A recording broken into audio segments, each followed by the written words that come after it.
Good evening, everyone. Today we start the shlokavali of Atma Nirupan. आत्मा के श्लोकों को आज हम लर्न करने का प्रयास करेंगे और आप सभी के लिए बहुत इम्पॉर्टेंट है, BMS फर्स्ट ईयर के लिए बहुत इम्पॉर्टेंट है आत्मा के बारे में।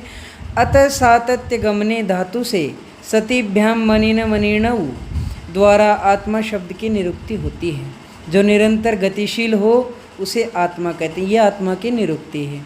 आत्मा के 12 पर्याय बतलाए, लक्षण बतलाए हैं। क्या लक्षण बतलाए हैं? श्लोक हम यहाँ पे लर्न करने के लिए आए हैं आज।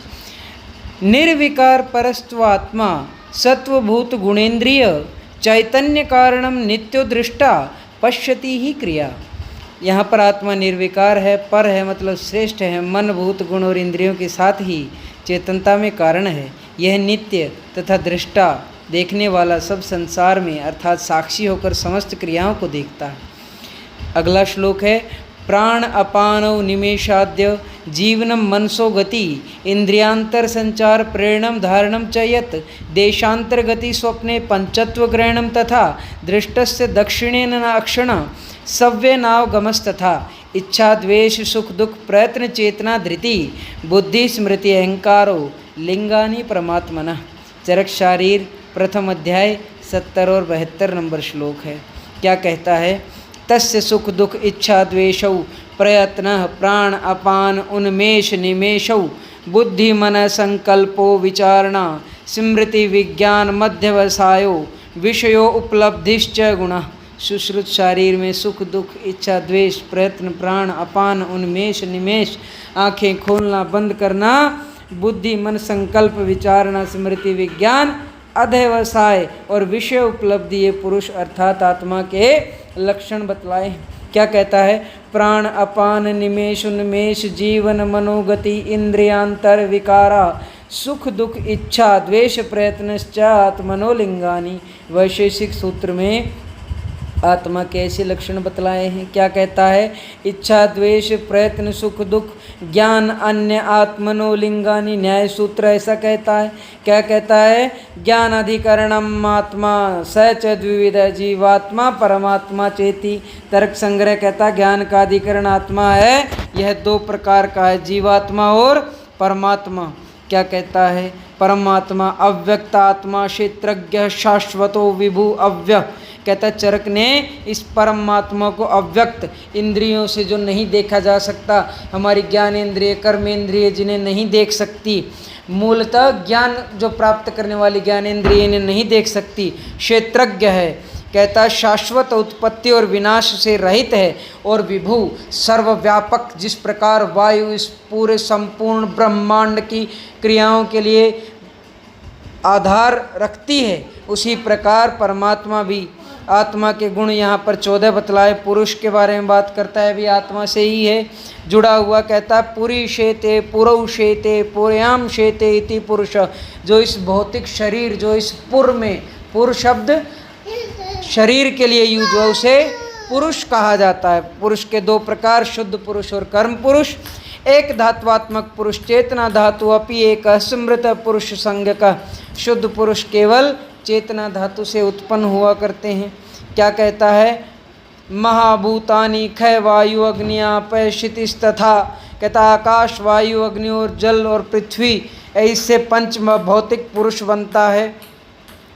पंच महाभूत शरीर समवाय पुरुष इति स एष कर्म पुरुष चिकित्सा अधिकृत। कर्म पुरुष षड धात्वात्मक पुरुष और चिकित्सा पुरुष 6 धातुओं से बना, पंच महाभूत और आत्मा से बना हुआ। कहता है खादेश चेतना षष्टा धात्व पुरुष समृत है। पंच महाभूत और चेतना मिलकर षड धात्वात्मक पुरुष को बनाते हैं। तत्र गर्भस्य पित्रज मात्रज रसज आत्मज सत्वज सातम्य जानी। मात्रज पित्रज रसज आत्मज और सात्वज और सातम्यज भाव से भी पुरुष का निर्माण होता है। कहते सप्त धात्वात्मक पुरुष रस रक्त मांस में अस्थि मज्जा और शुक्र से भी बनता है। आत्मा इंद्रिय मनो अर्थानाम यो अयम पुरुष संज्ञक। आत्मा पंच ज्ञानेन्द्रिय मन और अर्थ शब्द स्पर्श रूप रस गंध, ऐसे 12 धातुओं से भी मिलकर पुरुष। त्रयोदश दोष धातु मल मूलम ही शरीरम। दोष धातु और मल के साथ ही शरीर का निर्माण होता है। सप्तदश धात्वात्मक पुरुष आत्मेन्द्रिय मनोअर्थानाम यो अयम पुरुषंज्ञक आत्मा 10 कर्मेंद्रिय और ज्ञानेन्द्रिय उभयात्मक मन और अर्थ 5 जो बतलाए शब्द स्पर्श रूप रस गंध इनसे मिलकर पुरुष का निर्माण होता है। पुरुष चतुर्विंशति धात्वात्मक पुनश्च धातु भेदेन चतुर्विंशति समृत मनोदश इंद्रिय अर्था प्रकृति च अष्ट धातु की अव्यक्त महान अहंकार और पंचतन मात्राएं और षोडश प्रकृति के साथ ये पुरुष का निर्माण होता है।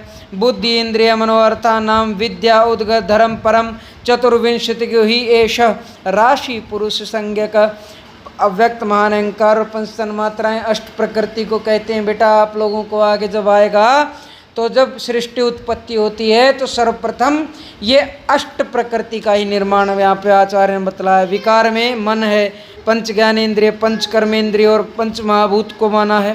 पंचविंशति धात्वात्मक पुरुष में आत्मा को और जोड़ दिया है। अष्ट प्रकृति और षोडश विकार के साथ क्या कहता है, भूतैश्चतुर्भि सहित सुसूक्ष्मयि मनोजवो देहम उपैति देहात कर्मात्मक तवान्न तु तस्य दृश्यम दिव्यम विना दर्शनम मस्ति रूपम। कहता आत्मा व्यापक होते हुए भी कर्म के कारण स्वरूप आकाश रहित इतर चारों सूक्ष्म भूतों के साथ मन की गति से युक्त हो म्रियमाण देह से उत्पद्यमान देह को जाता है। दिव्य दृष्टि बिना इसके रूप का दर्शन करना बहुत ही कठिन है। क्या कहता आत्मा की उत्पत्ति कैसे होती है, प्रभवो न हीनादि द्वित विद्यते परमात्मन पुरुषो राशि संज्ञस्तु मोह इच्छा द्वेष कर्मज। आत्मा की उत्पत्ति का कोई भी कारण नहीं, ये याद रखेंगे। Thank you so much for listening. Stay home, be safe, read, right, learn, mark, very very important. Thank you again.